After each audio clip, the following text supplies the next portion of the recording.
नमस्कार। आपका सभी का मेरे चैनल पर स्वागत है। तो बच्चों, हम पढ़ रहे थे विज्ञान का 9वां पाठ, प्रकाश वाला पाठ पढ़ रहे थे। तो उसमें हमने समतल दर्पण के बारे में पढ़ा था कि कैसे प्रतिबिंब बनते हैं और परावर्तन के नियम पढ़े थे। आज बच्चों हम पढ़ेंगे गोलीय दर्पण। ठीक है, तो आज का हमारा टॉपिक है गोलीय दर्पण। ठीक है, यानी पहले हमने पढ़ा समतल दर्पण और आज हम पढ़ेंगे गोलीय दर्पण। यानी गोलीय दर्पण क्या होते हैं, कैसे बनते हैं, उसमें किस प्रकार से परावर्तन के नियम होते हैं, क्या है, वो सब हम पढ़ेंगे। तो बच्चों, गोलीय दर्पण को समझने के लिए सबसे पहले आप देख सकते हैं कि चूंकि गोलीय अर्थात इसमें वक्रता है, तो बच्चों आप कल्पना करो कि ये इस प्रकार से जो यहाँ पर एक गोला बना हुआ है, मान लीजिए कांच का गोला है।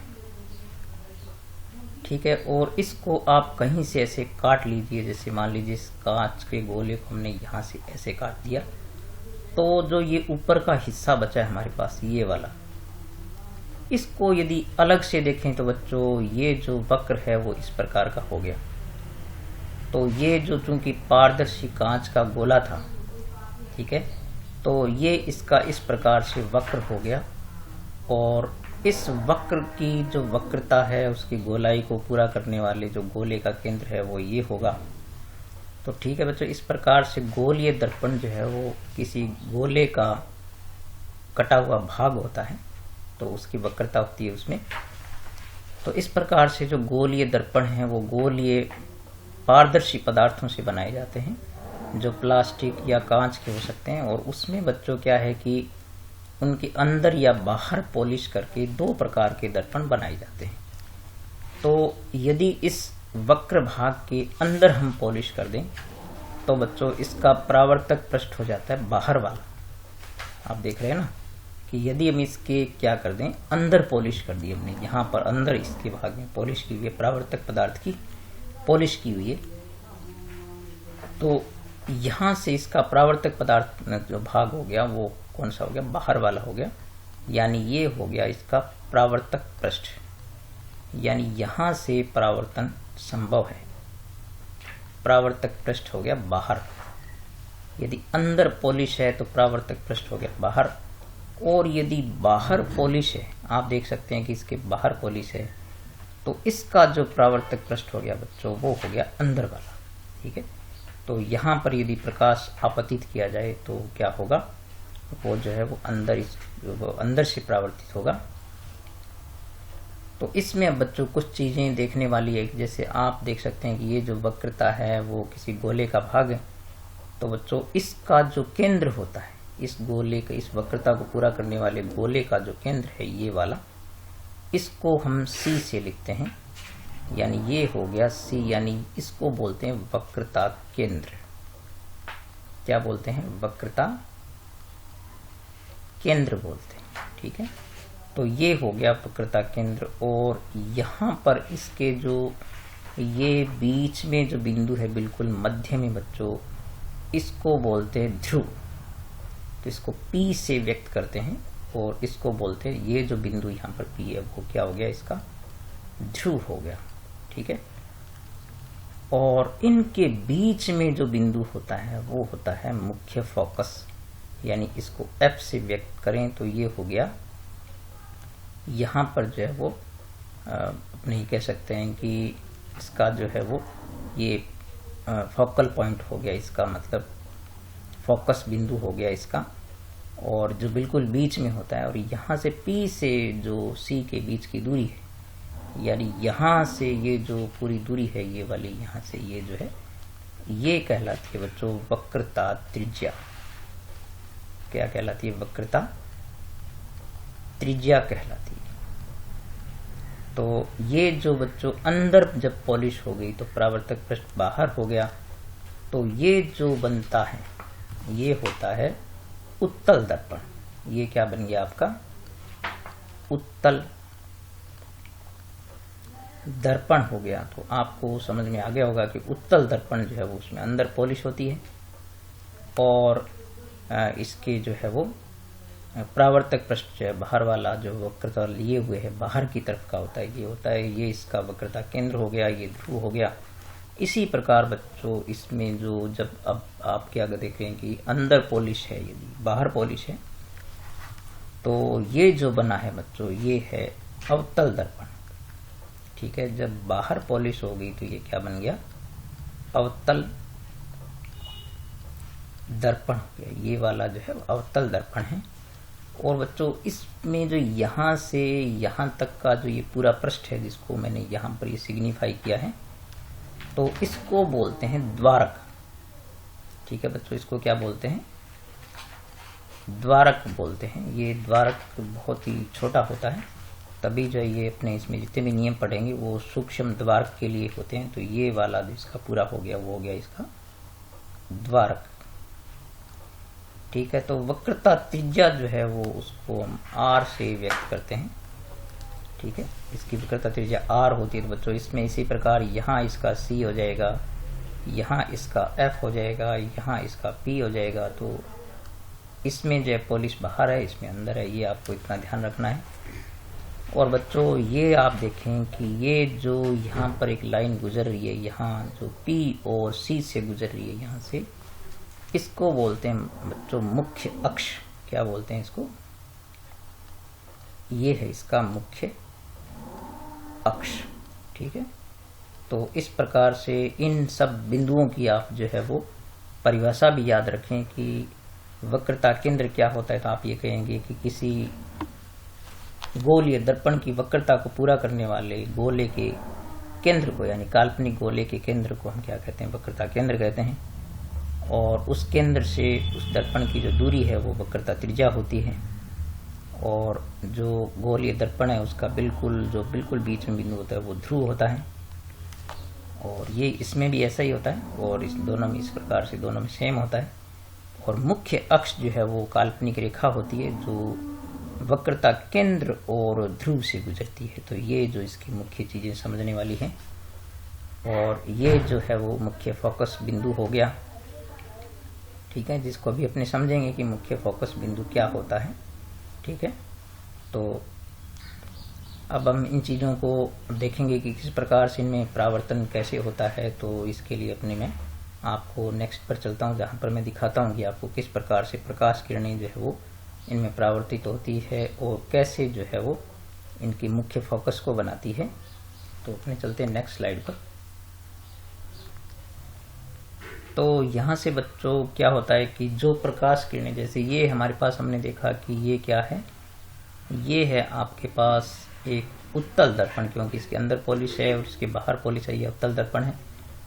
तो बच्चों इसमें चूंकि ये परावर्तक पृष्ठ बाहर वाला है, तो जब यहाँ से कोई इस प्रकार से कोई प्रकाश की किरण आती है, जैसे ये एक प्रकाश किरण आ रही है, ठीक है, तो ये इस प्रकार से जो प्रकाश किरण आ रही है, ठीक है, इधर से आ रही है, तो जब ये बच्चों परावर्तित होगी यहाँ से, तो ये परावर्तित होकर के बाहर की तरफ फैल जाएगी। लेकिन इसको जब अपने इधर बढ़ाएंगे तो ये इसमें से गुजरती हुई प्रतीत होगी यहाँ से।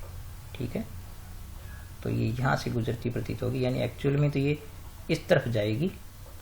ठीक है, लेकिन पीछे बढ़ाने पर वो इसमें से गुजरती हुई प्रतीत होगी यहाँ से। ठीक है, तो इस प्रकार से गुजरती हुई प्रतीत होगी इसमें से। और इसी प्रकार से मान लीजिए यहाँ से एक और प्रकाश किरण आ रही है यहाँ से, तो वो भी बच्चों क्या होगा, जो है वो ऐसे बढ़ाने पर तो यहाँ से गुजरेगी। ठीक है, तो यहाँ से इस प्रकार से आप देख सकते हैं, लेकिन ये एक्चुअल में इस तरफ जाएगी और पीछे बढ़ाने पर वो कहाँ से जाती हुई प्रतीत होगी आपको। ठीक है, इस प्रकार से इधर जाती हुई प्रतीत होगी। तो ये इस प्रकार से दर्पण से, यानी उत्तल दर्पण जो है, यहाँ से जो प्रकाश किरणें आ रही है वो इस तरफ फैल जाए, लेकिन पीछे बढ़ाने पर वो जहाँ से एक बिंदु से गुजरती हुई प्रतीत होती है बच्चों। तो ये हो गया इसका मुख्य फोकस। ठीक है, ये इसका क्या होगा, मुख्य फोकस होगा, जिसको F से व्यक्त करते हैं। ठीक है, इसी प्रकार से आपके पास ये जो अवतल दर्पण है, तो यहाँ पर बच्चों जो प्रकाश किरण आएगी, जैसे मान लीजिए यहाँ पर एक प्रकाश किरण इस प्रकार से आ रही है, तो ये इस प्रकार से दर्पण परावर्तित होती है। तो दर्पण से परावर्तन होने के बाद क्योंकि ये जो है वो अवतल दर्पण है तो इसकी वक्रता अंदर की ओर है, तो ये प्रकाश किरणों को जब क्या कर देगा, संकुचित कर देगा, तो ये यहाँ से जाती हुई प्रतीत होगी। इस प्रकार से यहाँ से गुजरेगी, प्रतीत नहीं होगी, एक्चुअल में इधर से ही गुजरेगी। और इसमें चूंकि परावर्तक पृष्ठ जो है वो बाहर की तरफ मुड़ा हुआ है तो ये बाहर फैल जाएगी। और जैसे इस प्रकार से आप और देखें कि मान लीजिए आपके पास एक और प्रकाश किरण आ रही है जो इस तरफ से आ रही है, और ये प्रकाश किरण जो है वो क्या होगा, इधर से परावर्तित होकर के इसमें से, और ये यहाँ से गुजरेगी, सारे एक ही बिंदु से गुजरेगी, तो एक बहुत छोटे बिंदु से जहाँ से गुजरेगी, तो ये बच्चों इसका होगा मुख्य फोकस। ठीक है, तो ये इसके मुख्य फोकस होते हैं। तो इसमें क्या होता है कि प्रकाश किरणें गुजरती हुई प्रतीत होती है, क्योंकि ये प्रकाश किरणें यहाँ अंदर प्रवेश नहीं करेगी, एक्चुअल में ये बाहर की तरफ फैल जाएगी, लेकिन यहाँ से गुजरती हुई प्रतीत होगी। तो इसका जो मुख्य फोकस होगा बच्चों वो दर्पण के पीछे होगा। ठीक है, ये इसमें जो होगा वो कहाँ होगा, वो होगा पीछे। ठीक है, इसमें होगा वो पीछे होगा, और इसमें जो मुख्य फोकस होता है बच्चों वो होता है सामने।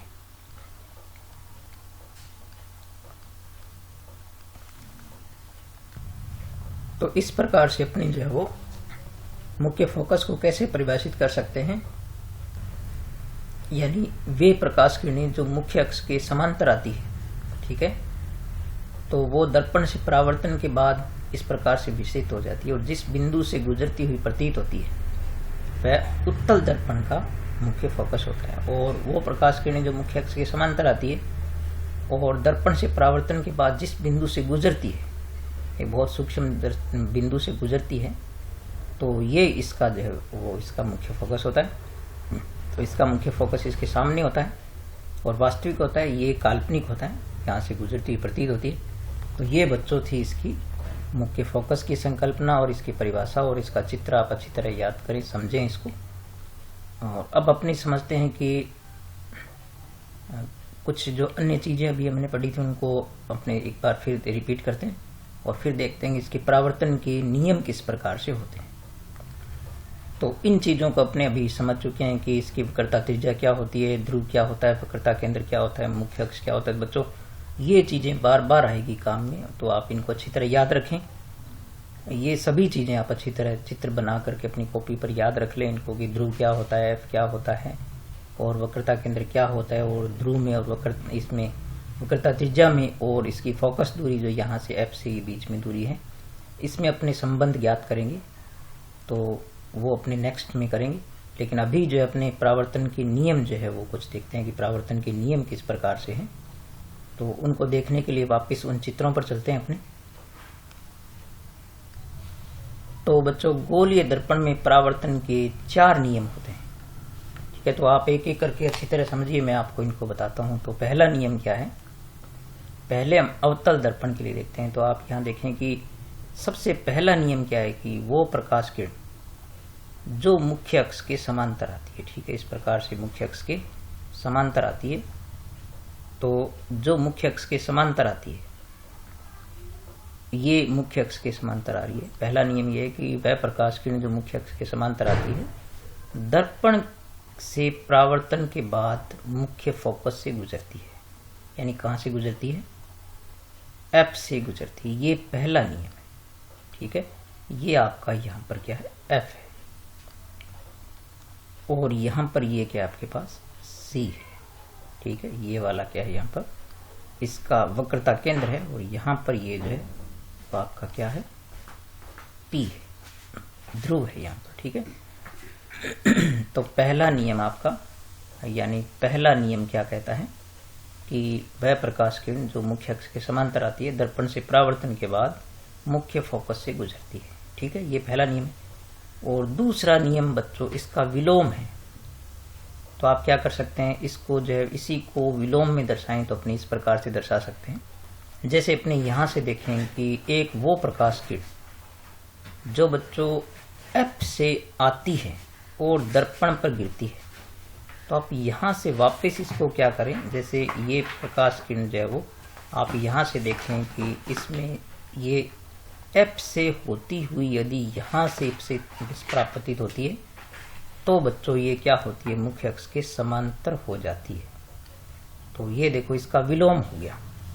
ठीक है, पहला तो क्या था कि जो समांतर आती है वो एफ से जाती है, और दूसरा ये होता है कि जो मुख्य फोकस से आकर के और दर्पण पर आपतित होती है तो वो परावर्तन के बाद मुख्य अक्ष के समांतर हो जाती है। तो दो नियम हो गए बच्चों। और तीसरा नियम बच्चों इसका ये है कि यदि कोई प्रकाश किरण,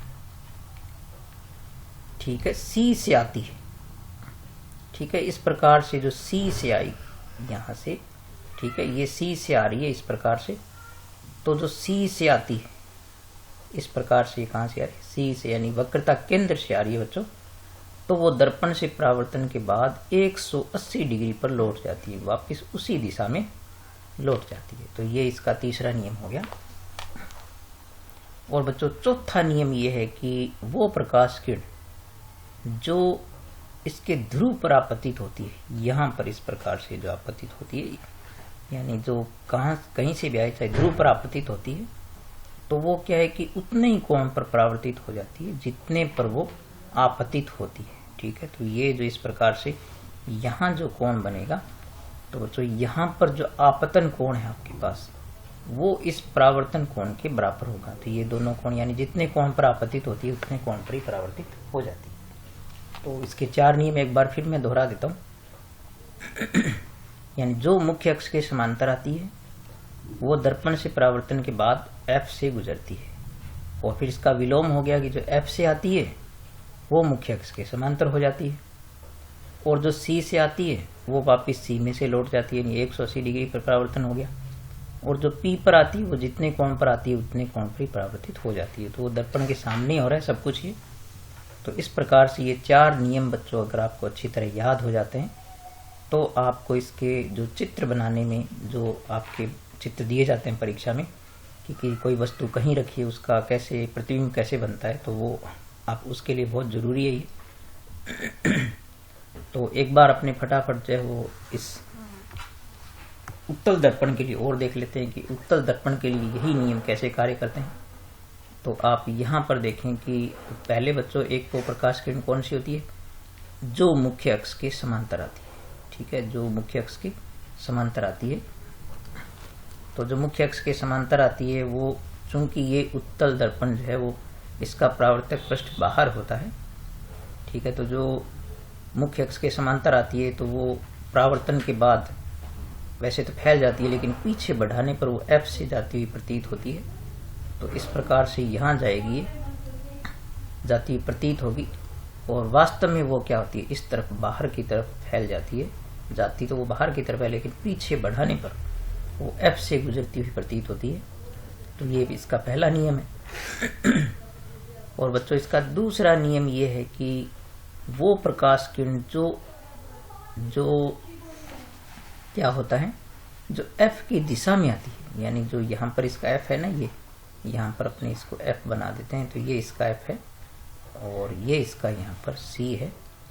तो जो प्रकाश किरण F की दिशा में आती है, यदि इसी प्रकाश किरण को अपने यूं दर्शाएं कि यदि ये F की दिशा में आ रही है, देखो इस प्रकार से, तो वो दर्पण से परावर्तन के बाद मुख्य अक्ष के क्या हो जाएगी, समांतर हो जाएगी। तो ये विलोम होता है इसका। और तीसरा नियम बच्चों इसका ये है कि जो प्रकाश किरण C की दिशा में आपतित होती है, यानी जो इस प्रकार से इस दिशा में आपतित होगी बच्चों, वो क्या होगा, जैसे ये प्रकाश किरण जो इस प्रकार से C की दिशा में आपतित हो रही है, ये C की दिशा में आपतित हो रही है ना, इस प्रकार से ये सीधी कहाँ से जा रही है, C से जा रही है। तो ये जो है वो जैसे C की दिशा में आ रही है तो ये 180 डिग्री पर लौट जाती है, सीधी परावर्तित हो जाती है। इस प्रकार से ये तीसरा नियम हो गया। और चौथा नियम बच्चों वही है कि जो प्रकाश किरण ध्रुव पर आपतित होती है तो वो जितने कोण पर आती है उतने कोण पर ही क्या हो जाती है, परावर्तित हो जाती है। तो इसका कोण उतना ही रहता है जितना कि आपतन का होता है, उतना ही परावर्तन का होता है। तो इसमें क्या है कि आप हर चीज में प्रतीत होता है ऐसे कहेंगे, सिर्फ इस एक प्रकाश किरण को छोड़ करके, क्योंकि जो मुख्य अक्ष के समांतर आएगी वो विसरित हो जाएगी, लेकिन पीछे बढ़ाने पर वो F से जाती हुई प्रतीत होगी। और जो C की दिशा में यानी वक्रता केंद्र की दिशा में आएगी वो पुनः उसी दिशा में लौट जाएगी, लेकिन पीछे बढ़ाने पर वो C से जाती हुई प्रतीत होती है। और जो F की दिशा में आती है वो मुख्य अक्ष के समांतर हो जाती है। तो इस प्रकार से हमने इसके 4 नियम जो है इन दोनों के पढ़े हैं। तो आप इन चारों नियमों को बच्चों अच्छी तरह आप बार बार इस वीडियो को सुनिए। बार बार जब आप इनको वीडियो को रिपीट करके देखेंगे तो ये अलग अलग प्रकाश किरणें आपको दिखाई देगी। यहाँ तो अभी एक साथ दिखाई दे रही है, लेकिन जब आप वीडियो को बैक करेंगे तो वापस ये मिटती जाएगी और वापस उसमें प्रकट होती जाएगी। तो आप इसको बार बार देखिए और अच्छी तरह चारों नियमों को याद कर लीजिए, क्योंकि जब अपने प्रतिबिंब के चित्र बनाएंगे या सवाल करेंगे तो यही नियम आपको काम आएंगे। यदि आपको ये नियम लर्न नहीं होते हैं तो आप जो है वो ये जो वो प्रतिबिंब के चित्र जो है वो बनाने में सफल नहीं होंगे। तो नेक्स्ट वीडियो में अपने इसके आगे के कार्य जो प्रतिबिंब बनाना ये सीखेंगे। और आज के लिए इतना ही बच्चों। आप इस वीडियो को बार बार 2-3 बार देखना और ये चित्र खुद बना के देखना, तो ये आपको आसान लगेंगे, ज़्यादा मुश्किल नहीं है। ठीक है बच्चों, मिलेंगे अगले वीडियो में, तब तक नमस्कार।